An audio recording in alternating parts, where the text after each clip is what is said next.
அனைவருக்கும் வணக்கம். இந்தியாவுக்கு எதிராக தான் களம் அமைக்கிறேன் அப்படிங்கிற பேரில் இப்பொழுது பாகிஸ்தானை உள்ள நுழைய விட்டுருக்கிறாரு அப்படிங்கிற அதிர்ச்சிகரமான செய்தி நம் காதுகளுக்கு எட்டியிருக்குது நண்பர்களே. பங்களாதேஷுடைய சில சொத்துக்களை பாகிஸ்தானுக்கு லாங் டேர்ம் லீஸுக்கு கொடுப்பதற்கு யூனுஸ் தயாராகிட்டாரு.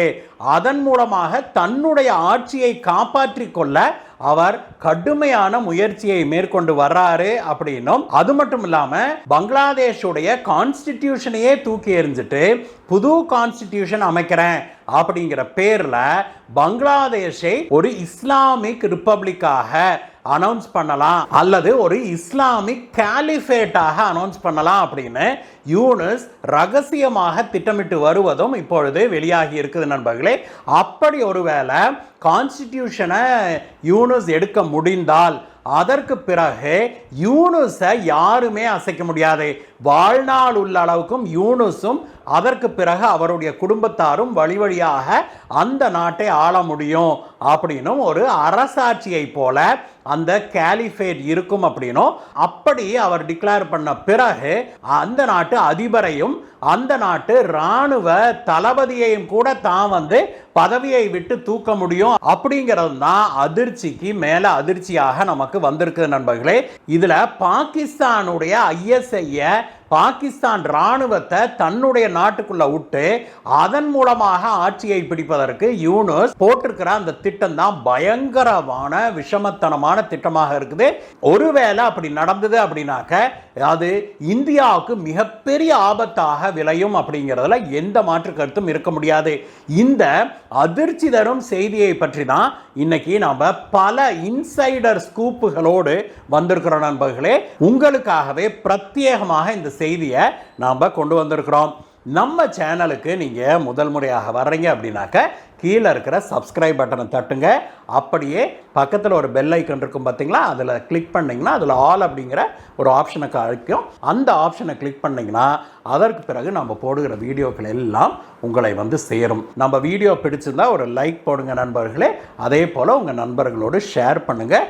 உங்களுடைய லைக்ஸும் உங்களுடைய ஷேரும் தான் எங்களுக்கு மிகப்பெரிய ஊக்கமாக வருகிறது. வாங்க நண்பர்களே, இந்த அதிர்ச்சி வீடியோக்குள்ளே போகலாம்.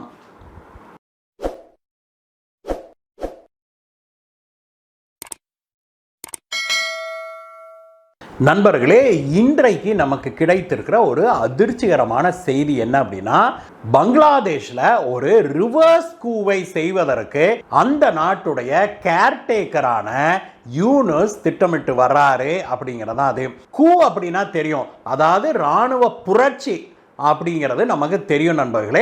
ராணுவ புரட்சி மூலமாக ஆட்சியை கவிழ்ப்பது இருக்குது இல்லையா, அதுதான் மிலிட்டரி கூன்னு சொல்லுவாங்க. அல்லது ஒரு அரசியல் கட்சியோ அல்லது சில ஆர்கனைசேஷன்ஸோ சேர்ந்து ஜனநாயக முறைப்படி தேர்ந்தெடுக்கப்பட்ட ஒரு அரசாங்கத்தை தூக்கி எறிஞ்சாங்க, சட்டத்துக்கு புறம்பாக தூக்கி எறிஞ்சாங்கன்னா அதற்கு பொலிட்டிக்கல் கூ அப்படின்னு சொல்லுவாங்க.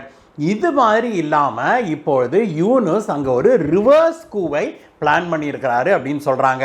அது என்னன்னா, ஏற்கனவே பங்களாதேஷில் ஒரு மக்களால் தேர்ந்தெடுக்கப்பட்ட ஆட்சி இருந்தது இல்லையா, அவாமி லீக் பார்ட்டியுடைய தலைவரான ஷேக் ஹசீனாவுடைய தலைமையிலான ஆட்சி இருந்தது இல்லையா, அந்த ஆட்சியை இஸ்லாமிய ஜிஹாதிஸ்டுகள் மூலமாகவும் இஸ்லாமிய அடிப்படைவாதிகளை கொண்டும் மாணவர் புரட்சி அப்படிங்கிற பேர்ல அவாமி லீகுடைய ஆட்சியை கவிழ்த்து தான் அங்க ஆட்சியை பிடிச்சார் இல்லையா யூனுஸ், அமெரிக்கால வாழ்ந்த யூனுஸ்.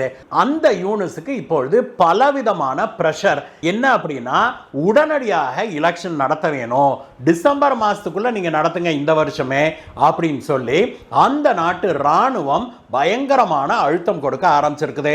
அதே போல அந்த நாட்டு அரசியல் கட்சிகளும், அதாவது இதற்கு முன்பு ஆட்சியை தக்க வச்சிருந்த ஷேக் ஹசீனாவுடைய கட்சியை தான் அவங்க பேன் பண்ணிட்டாங்க. இப்போ அதனால அதற்கு எதிர்கட்சியாக இருந்த பிஎன்பி அப்படின்னு அழைக்கப்படுகிற பங்களாதேஷ் நேஷனல் பார்ட்டி இருக்குது இல்லையா, அது இன்னொரு பெண்மணியான கலீதா ஜியா தலைமையில் இருக்கிற கட்சி. அந்த அம்மாவுக்கும் ரொம்பவுமே வயசாயிருச்சு. அந்த கட்சி இருக்குது இல்லையா, அந்த கட்சியும் இப்பொழுது யூனுஸுக்கு எதிராக திரும்பி இருக்குது. பிற சின்ன சின்ன அரசியல் கட்சிகளும் யூனுஸுக்கு எதிராக திரும்பி இருக்கிறாங்க. அது மட்டும் இல்லை, பப்ளிக் ஒப்பீனியன் இருக்குது இல்லையா, மக்களுடைய கருத்து கணிப்பெல்லாம் எடுத்து பார்க்கும்போது யூனுஸுடைய ஆட்சிக்கு 5% கூட, ஆமாம் நண்பர்களே நான் சரியாக தான் சொன்னேன், 5% கூட யூனுஸுக்கு ஆதரவில்லை, யூனுஸுடைய அரசாங்கத்துக்கு ஆதரவில்லை அப்படிங்கிறது தெளிவாகி இருக்குது. அதனால் யூனுஸ் வந்து முடிஞ்ச அளவுக்கு இந்த எலெக்ஷனை தள்ளி போடுறது அல்லது எலெக்ஷனே இல்லாமல் தான் நிரந்தரமாக ஆட்சியில் உட்கார்ந்துடுறது அப்படின்னு சொல்லி ஒரு பயங்கர விஷமத்தனமான ஒரு திட்டம் ஒன்று போட்டிருக்கிறதாக சொல்லப்படுது.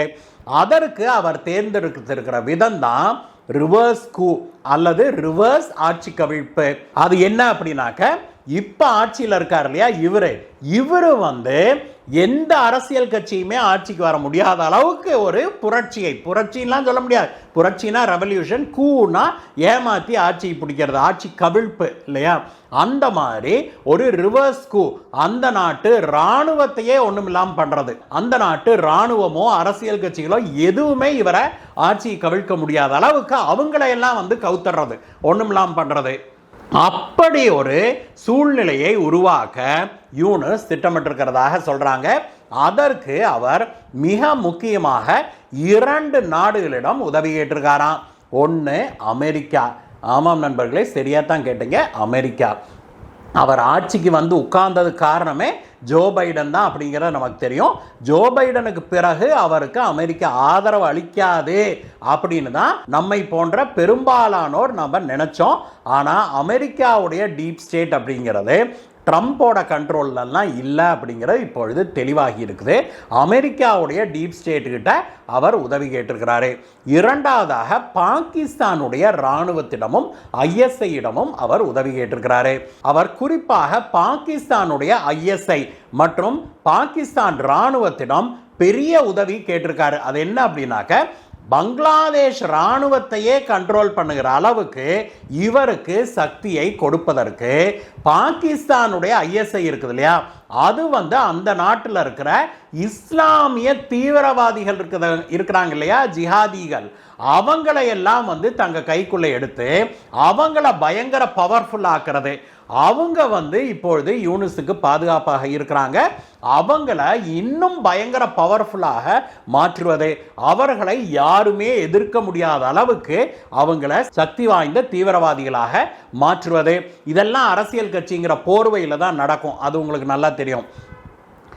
இதை வந்து பாகிஸ்தானுடைய ISI செய்து கொடுப்பது. அதற்கடுத்தது அமெரிக்காவுடைய உதவி இவருக்கு எதற்காக தேவைப்படுது அப்படின்னா, ஐக்கிய நாடுகள் சபையில் இவருக்கு ஆதரவு அளிப்பதற்கு அமெரிக்கா முன்வருது அப்படிங்கிறது தான் அதிர்ச்சியிலும் அதிர்ச்சி. ஏற்கனவே சீனா வந்து பாகிஸ்தான் பங்களாதேஷ் பக்கம் நிற்குதுன்னு நமக்கு தெரியும். இப்பொழுது அமெரிக்காவும் அமெரிக்காவுடைய ஜால்ராக்கள் இருக்குது இல்லையா, இங்கிலாந்து போன்ற நாடுகள், அது எல்லாமே யூனுஸ் பக்கம் சாய வேணும் அப்படின்னு யூனுஸ் அதற்காக பல காய்களை நகர்த்தி வருவதாக சொல்லுது.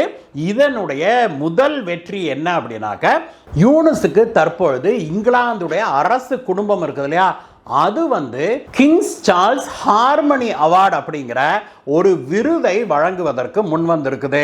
யூனுஸ் மேல ஏகப்பட்ட அலிகேஷன் நண்பர்களே. ஐக்கிய நாடுகள் சபை பிப்ரவரி மாதம் வெளியிட்ட ஒரு அறிக்கையில கூட யூனுஸ் ஆட்சி கவிழ்ப்புக்காக பயங்கரமான முறைகளை கையாண்டதாகவும், அதுல நூற்றுக்கணக்கானோர் கொல்லப்பட்டாங்க, ஆயிரக்கணக்கானோர் அதுல பாதிக்கப்பட்டார்கள். அதுலேயும் குறிப்பாக அந்த நாட்டை சேர்ந்த சிறுபான்மையினர் மிகப்பெரிய அளவில் பாதிக்கப்பட்டாங்க, அவர்களை வேட்டையாடினார்கள் அப்படிங்கிற வார்த்தை எல்லாம் அதுல இருக்குது. ஆனால் அதையெல்லாம் புறந்தள்ளிவிட்டு அவருக்கு அமைதி, ஹார்மனினா ஒற்றுமையாக வாழ்வது அப்படிங்கிறதா அதனுடைய அர்த்தம், ஒற்றுமைன்னு வச்சுக்கோமே. அந்த மாதிரியான ஒரு அமைதிக்கான ஒரு அவார்டை இங்கிலாந்துடைய அரசு குடும்பம் கொடுக்குது அப்படின்னா இதுல பின்னாடி உள்குத்து என்ன இருக்குது அப்படிங்கிறத நம்ம யோசிக்கணும் அப்படின்னு பாதுகாப்பு வல்லுநர்கள் சொல்றாங்க. இந்த அவார்டை யூனுஸுக்கு வழங்குவதற்கு மிக முக்கிய காரணமே அமெரிக்காவுடைய அழுத்தம் தான், அமெரிக்கா ரெக்கமெண்ட் பண்ணதான் அப்படின்னு சொல்லி சொல்றாங்க. சரி, அமெரிக்காவுக்கு இதில் என்ன இருக்குது அப்படிங்கிறத நாம் முதல்ல பார்க்கணும். இதற்கு முன்பு அங்கு பிரதமராக இருந்த ஷேக் ஹசீனா ஒரு பொது மேடையில் வெளிப்படையாகவே சொன்னார், ஒரு வெள்ளைக்கார நாடு தங்களுடைய நாட்டின் ஒரு பகுதியை தங்களுக்கு தாரை வார்த்து கொடுக்க சொல்லுது, அதை நான் மறுத்ததால் என்னுடைய ஆட்சியை கவிழ்க்க பார்க்குறாங்க அப்படின்னு சொல்லி சொன்னார். அன்றைக்கு அது அமெரிக்கா தான். அமெரிக்கா சென்ட் மார்டின்ஸ் ஐலண்ட் அப்படிங்கிற ஒரு தீவை தங்களுக்கு வழங்க சொல்லி வெகு காலமாக கேட்டுக்கொண்டிருக்கிறது நமக்கெல்லாம் தெரியும். அந்த தீவை வழங்க சொல்லி மேலும் அழுத்தம் கொடுத்தது. ஆனால் ஷேக் ஹசீனா அதற்கு ஒத்துக்கலை. அதனால் அவருடைய ஆட்சியை கவிழ்க்க போகிறாங்க அப்படின்னு சொல்லி ஷேக் ஹசீனாவே சொன்னார் இல்லையா. அதை மெய்ப்பிக்கும் விதமாக இப்பொழுது மீண்டும் அந்த விஷயத்தை கையில் எடுத்திருக்கிறாரு யூனஸ். இந்த சென்ட் மார்டின்ஸ் ஐலண்டை நான் உங்களுக்கு தர்றேன், நான் உங்களுக்கு லாங் டேர்ம் லீஸுக்கோ நிரந்தரமாக வச்சுக்கிறதோ கூட நான் தர்றேன், நீங்கள் அந்த தீவில் என்ன வேணால் நீங்கள் வச்சுக்கோங்க அப்படின்னு சொல்லி அமெரிக்காவுக்கு இந்த தீவை தாரை பார்க்க யூனஸ் முன் வந்திருக்கிறாரு. அப்படின்னும் அதற்காக அமெரிக்கா செய்கிற நன்றி கடன் தான் இந்த அவார்டு. அப்புறம் யூனஸுக்கு அவங்க ஐக்கிய நாடுகள் சபை மூலமாக வழங்குகிற சப்போர்ட் எல்லாம் அப்படின்னு சொல்கிறாங்க.